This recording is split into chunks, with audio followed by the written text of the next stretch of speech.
Olá, meus queridos irmãos e irmãs. Hoje vamos ter uma reflexão muito especial, reflexão para a Sexta-feira da Paixão, para esse momento tão singular para nós como cristãos, que foi o momento em que Jesus se deu como sacrifício em favor de todos nós.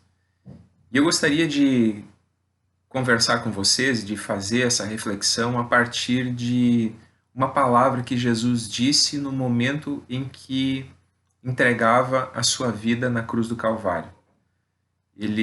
Essa palavra está registrada lá no Evangelho de João, no capítulo 19, versículo 30, em que Jesus diz simplesmente: está consumado, está feito, está acabado.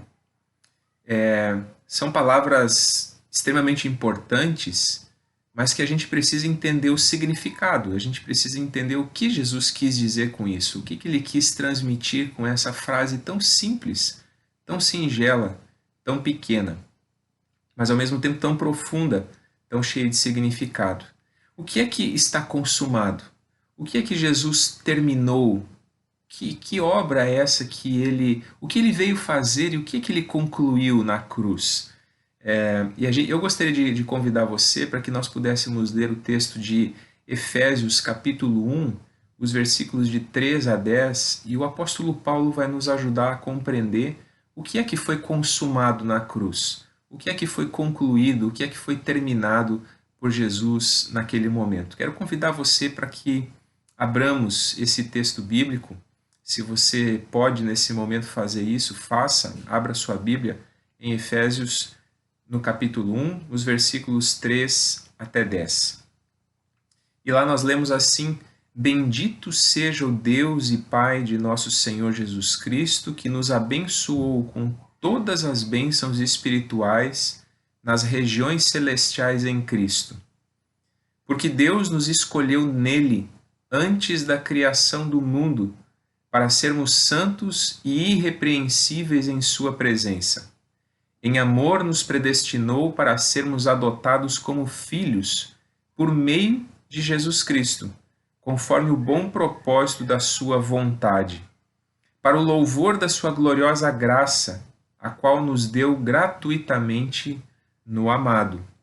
Nele temos a redenção por meio do seu sangue, o perdão dos pecados, de acordo com as riquezas da graça de Deus, a qual ele derramou sobre nós com toda a sabedoria e entendimento. Até aqui a leitura do texto bíblico. E ainda temos os versículos 9 e 10. E nos revelou o mistério da sua vontade, de acordo com o seu bom propósito que ele estabeleceu em Cristo, isto é, de fazer convergir em Cristo todas as coisas, celestiais ou terrenas, na dispensação da plenitude dos tempos. Agora sim, até aqui a leitura do texto.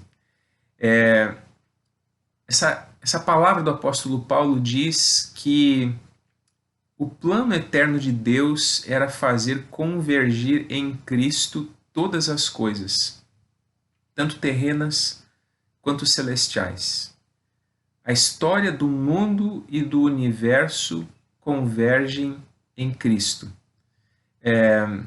E o apóstolo Paulo chama isso de plenitude dos tempos, quando esse mistério da vontade de Deus é revelado através de Jesus.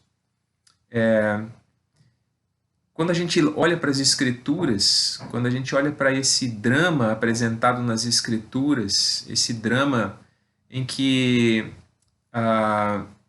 o ser humano é criado à imagem e semelhança de Deus, é criado para se relacionar com Deus, é criado com a tarefa e a atribuição divinas de cuidar da criação de Deus, de fazer do mundo uma extensão daquele paraíso que Deus havia feito para o ser humano. E que o pecado entra nessa história, que nós nos rebelamos contra Deus. Muitas vezes, quando nós lemos essa história, a gente tem a impressão, ou às vezes até se diz algo nessa direção, de que algo deu errado, de que o plano de Deus falhou, como se, de algum modo, Deus tivesse sido surpreendido por aquilo que aconteceu no Jardim do Éden, como se ele tivesse dito, poxa vida, o ser humano falhou, ele caiu, isso não estava nos meus planos, agora eu tenho que correr rapidamente e montar um plano B. Mas quando nós lemos o Novo Testamento, a gente percebe que Jesus nunca foi o plano B de Deus. Era propósito eterno de Deus, conforme o texto bíblico que nós lemos aqui. Ele nos predestinou antes da criação do mundo. A salvação de Jesus, a salvação que iria ser desencadeada por Jesus e efetivada na cruz do Calvário, ela já era um plano eterno de Deus. Isso pode ser um tanto quanto intrigante para alguns de nós, pode ser algo assim que nos desafia também a nossa lógica, mas essa é a afirmação que os apóstolos fazem, não apenas Paulo, mas também o próprio apóstolo Pedro faz a mesma afirmação. E Cristo é a chave para nós compreendermos todo esse drama da história humana. Quando a gente dá uma espiadinha, por exemplo, no capítulo 5 do livro de Apocalipse, a gente vê que Deus está com um livro na sua mão direita, selado com 7 selos.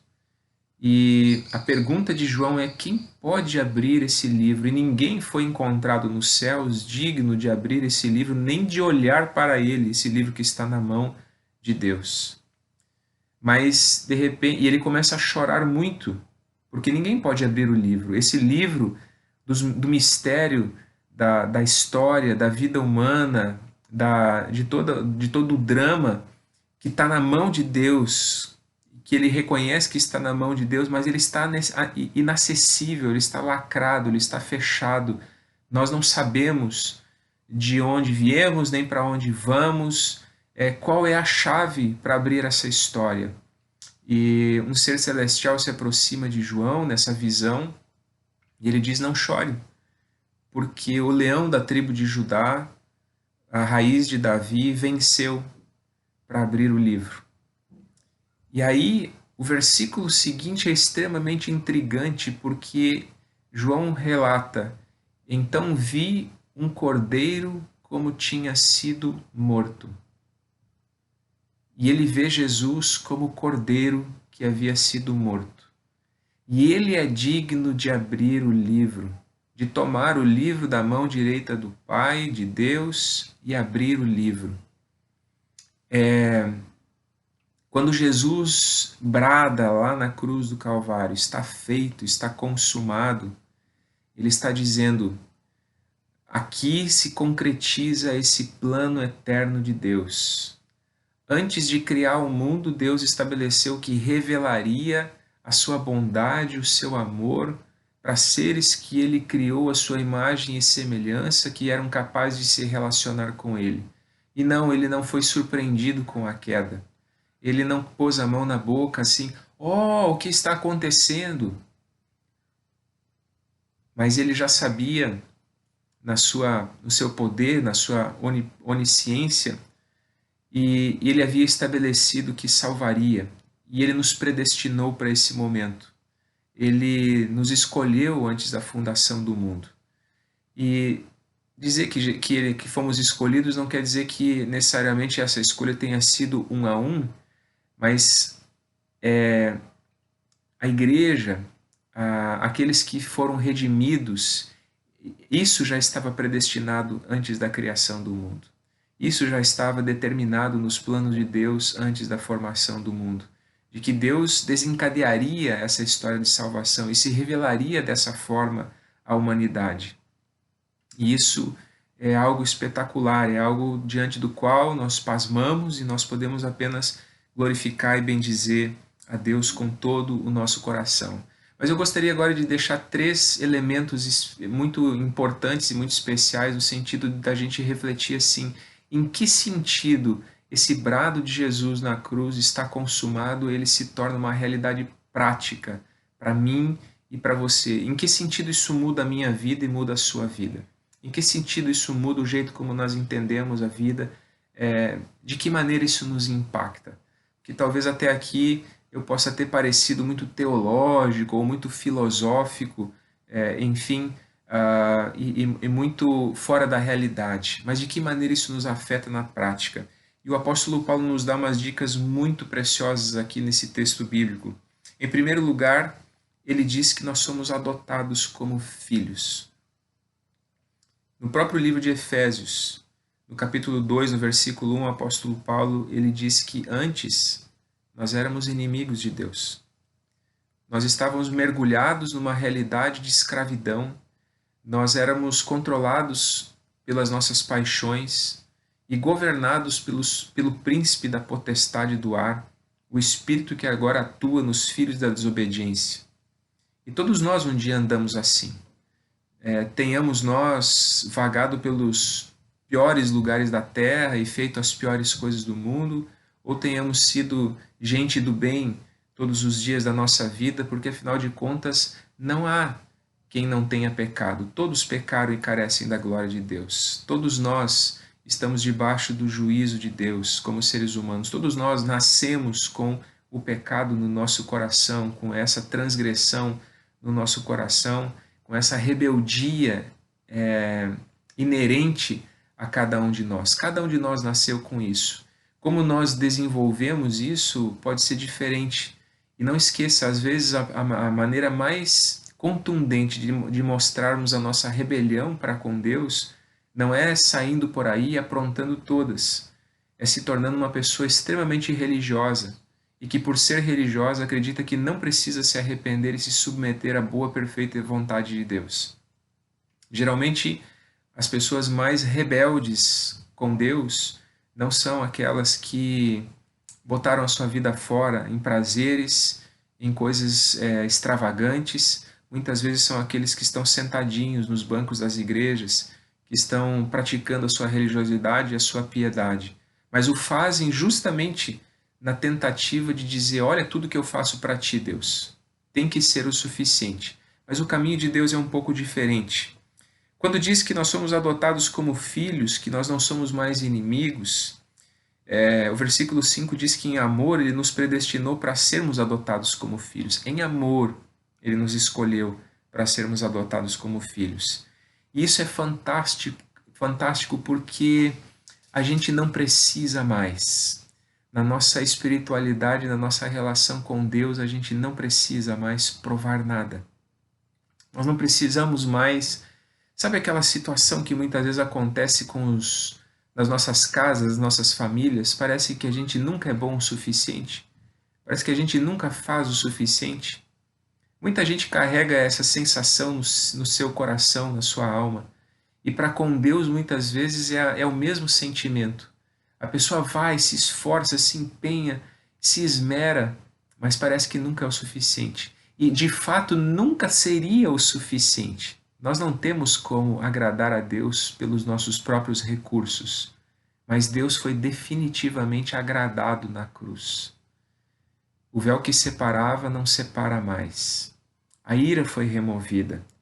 Aquilo que o pecado que nos jogava para longe de Deus, ele foi cancelado, ele foi apagado. E agora nós somos aceitos. Sim, nós somos aceitos, nós fomos abraçados por Deus. E isso significa que a gente não precisa mais fazer coisas para tentar conquistar o amor de Deus. Aquilo que nós formos fazer daqui para frente, nós o faremos porque Deus nos ama. Simplesmente porque nós cremos que Deus nos ama. Não para provar para Deus que nós somos dignos do amor dele. Isso ele já disse para nós. Quando ele enviou Jesus para morrer na cruz do Calvário, ele estava dizendo para mim e para você: você é digno. Se você não fosse, se eu não fosse digno, por que Deus enviaria Jesus para pagar o preço no nosso lugar? Se nós não fôssemos dignos, ele simplesmente nos puniria pelo nosso pecado. Mas nós somos extremamente preciosos. E isso a gente não precisa provar para Deus. De antemão, ele já está afirmando, quando Jesus morre na cruz, esse fato. Não há nada para ser provado. Existe aqui, sim, uma graça a ser recebida, a ser abraçada.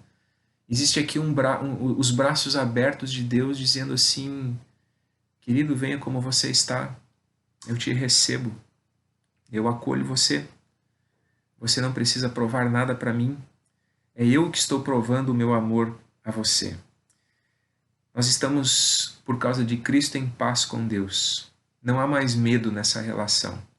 O apóstolo João, na sua primeira carta, ele escreveu que o verdadeiro amor lança fora todo medo. Quando existe uma expectativa de juízo, aí tem medo. Mas quando essa expectativa de juízo é removida, quando a gente sabe que foi plenamente perdoado, o amor de Deus lança fora todo medo, não há mais medo. Existe reverência, mas nós não temos mais medo de Deus. Nós não temos mais medo do que tem lá do outro lado, de que forma nós seremos recebidos, porque em Cristo Jesus nós fomos plenamente adotados como filhos. Plenamente adotados como filhos. Em segundo lugar, o apóstolo Paulo também nesse texto diz que não há mais acusação. Não há mais acusação. No versículo 7 ele diz que nós temos a redenção por meio do seu sangue, o perdão dos pecados, de acordo com as riquezas da graça de Deus. Redenção é uma palavra que significava, na época do Novo Testamento, por exemplo, quando alguém comprava um escravo num mercado de escravos, de seres humanos, e o punha em liberdade, dava sua alforria. Essa pessoa que fazia isso era chamado de redentor, o redentor daquela pessoa que foi libertada, que saiu da sua condição de escravidão e agora podia gozar a existência de um homem livre, de um homem liberto. Nós fomos resgatados. Jesus é o nosso redentor. Nós fomos comprados por alto preço, por preço de sangue. Nós tínhamos uma dívida. Nós tínhamos uma dívida de morte. O salário do pecado é a morte. Nós merecíamos a morte, todos nós, a começar por mim, nós merecíamos o juízo de Deus, o castigo de Deus, a ira de Deus. Isso nós merecíamos. Tudo isso nós merecíamos. Por causa disso, Jesus vai na cruz. Porque ele se oferece como sacrifício e recebe sobre ele o que nós merecíamos e coloca sobre nós os seus méritos. E ele remove essa dívida. E ao remover a dívida, ele nos liberta. Ele paga o preço. E ele diz, olha para cada um de nós e diz, agora você é um homem livre. Agora você é uma mulher livre. Ele faz o que ele fez com aquela mulher que foi pega em flagrante adultério, que estava prestes a ser apedrejada por aquela multidão de religiosos que queriam executar a lei. E a lei dizia que tais pessoas deviam ser mortas. E Jesus não questiona a lei. Ele não diz a lei está errada. A pergunta que ele faz é: qual de vocês aqui não merece ser castigado conforme a lei? Ele diz, em outras palavras, ao dizer que quem não tem pecado atire a primeira pedra, ele diz assim: qual de vocês aqui não merece morrer? E pensando sobre isso, começando pelos mais velhos, eles vão soltando suas pedras no chão e vão se retirando.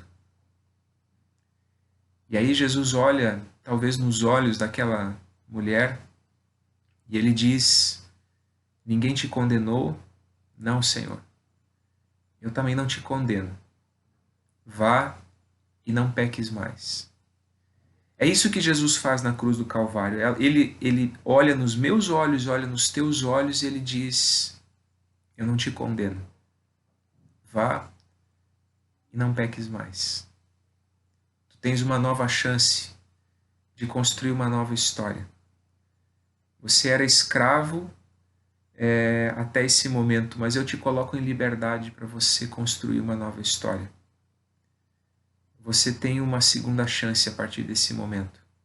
Aproveite essa oportunidade. É isso que Jesus faz nesse segundo momento. Não há mais culpa. No primeiro momento não há mais medo. No segundo momento não há mais culpa. Não precisamos ficar nos revolvendo na nossa culpa. A nossa dívida foi plenamente quitada. Foi plenamente quitada. O sacrifício de Jesus é suficiente. Portanto, não fique tentando pagar pelo que você não pode pagar. Se você pudesse pagar, Deus pediria para que você pagasse. Mas porque você não pode pagar, Jesus morreu no seu lugar. Então pare de tentar fazer o que só Jesus pode fazer. Acolha essa graça de Deus no seu coração. Receba esse amor de Deus no seu coração. Aceite esse presente de Deus na sua vida. E não tente fazer com as suas próprias forças o que você não é capaz de fazer, que é de satisfazer a justiça de Deus. Isso só Jesus Cristo pôde fazer na cruz do Calvário. E foi isso que ele fez quando disse: está consumado, está feito. O Pai, o Deus Pai, está satisfeito e realizado. A ira foi removida. Não há mais culpa para aquele que crê em Jesus como seu Senhor e Salvador. E em terceiro lugar, e é muito importante esse terceiro ponto, através da sua morte, através do seu sacrifício, Jesus nos dá condições e nos faz livres para vivermos uma nova vida. Ele não nos faz livres para continuarmos vivendo na velha vida. Ele nos faz livres para nós construirmos uma nova vida. O reino de Deus se fez presente quando Jesus gritou: está feito, está consumado. O reino de Deus se implantou no meio do mundo.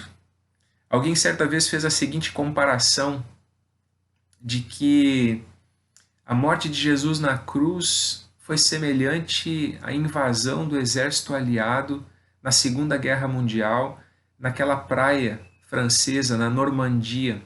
Quando os americanos entraram na Normandia e conquistaram aquela praia, a partir dali a guerra começa a virar. A partir dali, os exércitos alemães seriam vencidos.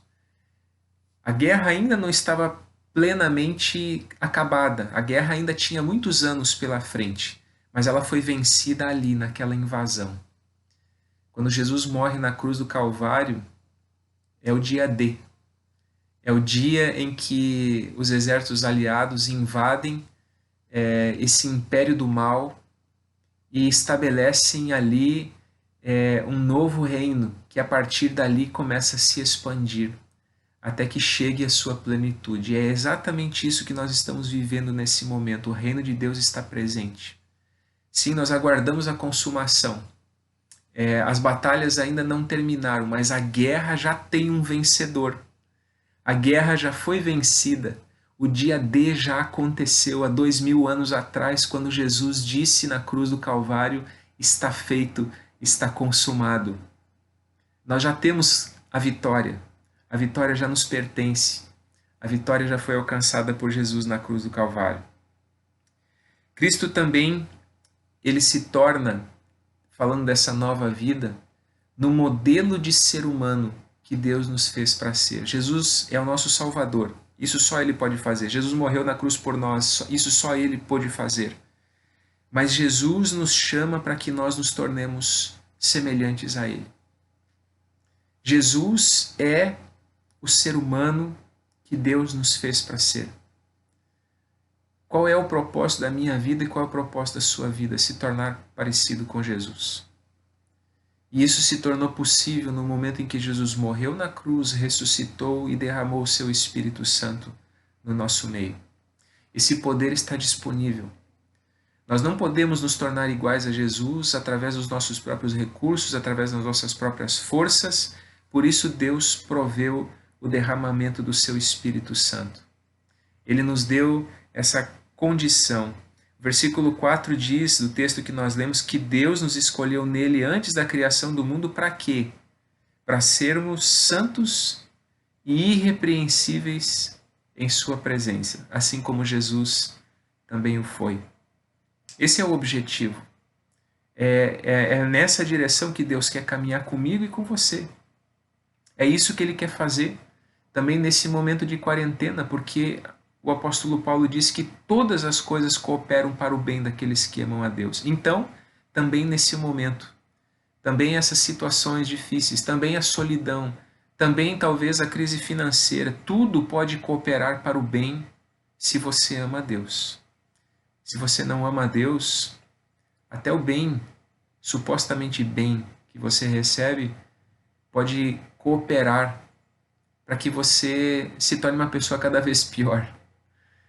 Mas quando a gente ama a Deus, até o mal, aquilo que é supostamente mal no nosso entorno, pode cooperar para o nosso crescimento e para o bem da nossa alma e do nosso coração.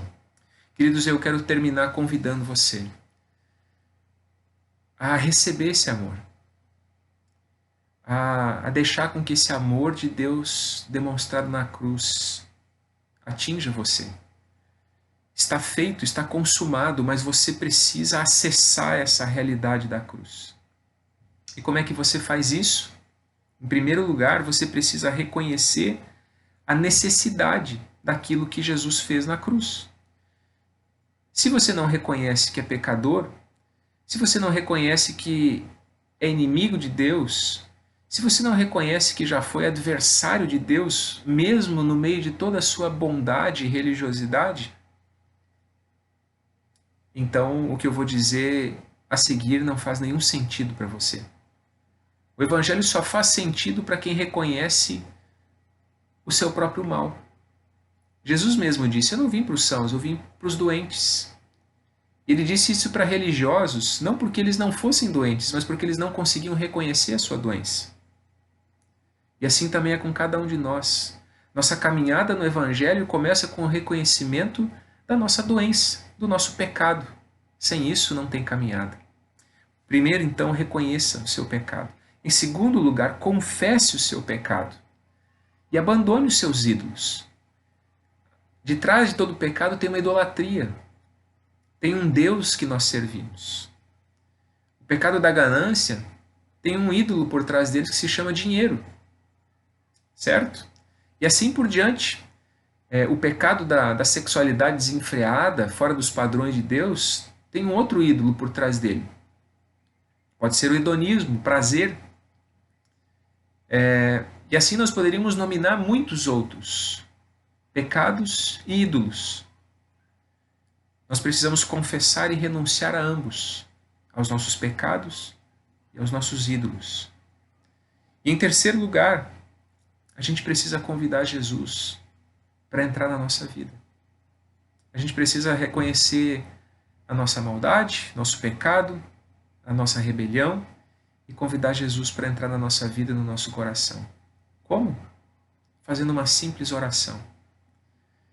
A todos quantos o receberam, diz o Evangelho de João no seu capítulo 1, versículo 9, deu-lhes o direito de se tornarem filhos de Deus, de serem adotados como filhos, como disse o apóstolo Paulo, a saber, aos que creem no seu nome. A todos quantos o receberam, a todos quantos acolheram essa mensagem dele no coração, a todos quantos reconheceram o que ele fez por si, por mim e por você, na cruz do Calvário. A todos esses ele dá o direito de se tornarem filhos de Deus. Eu quero convidar você para um momento final de oração. Você pode orar comigo para convidar Jesus para entrar no seu coração, na sua vida. Ou você pode orar comigo para renovar a sua aliança com Deus. Hoje a gente comemora esse momento em que a aliança firmada com sangue na cruz do Calvário, ela se deu. A nova aliança foi estabelecida naquela cruz tosca em Jerusalém há 2000 anos atrás. Hoje também pode ser um dia muito apropriado para nós renovarmos a nossa aliança com Deus. Eu gostaria de convidar você a fazer isso nesse momento. Talvez pela primeira vez, ou se você já fez isso uma ou mais vezes, eu convido você para renovar a sua aliança com Deus nesse momento. Vamos orar. Ó Deus, eu reconheço que sou pecador. Eu reconheço que, pelas minhas próprias forças, não posso agradar a Ti. Eu reconheço que mereço juízo e morte. Mas dou graças ao Senhor Jesus Cristo, que se deu por mim na cruz do Calvário. E o recebo no meu coração. E o convido para entrar e fazer morada em minha vida. Convido para que Ele venha e arrume a minha casa, a casa do meu coração. Perdão, Senhor. Perdão por ter vivido tanto tempo longe de Ti. Perdão porque em tantos momentos desejo ser autônomo e fazer as coisas do meu jeito e a meu modo. Perdão porque em tantos momentos sou insubmisso e dou vazão à minha velha natureza, ao meu velho homem. Ajuda-me, Senhor, a andar todos os dias nos Teus caminhos e a compreender e a experimentar o que Jesus disse do alto da cruz: está feito, está consumado. O plano de Deus foi realizado na plenitude dos tempos. Que eu faça parte dessa história e dessa realidade. Em nome de Jesus. Amém. Meus queridos, que Deus abençoe. Uma abençoada Sexta-feira da Paixão. E que Deus abençoe também a nossa Páscoa nesse domingo. E continuemos em reflexão sobre tudo que Jesus fez e realizou por nós. Que foi algo grandioso e que a gente pode experimentar na prática e na nossa realidade do dia a dia. Deus abençoe vocês.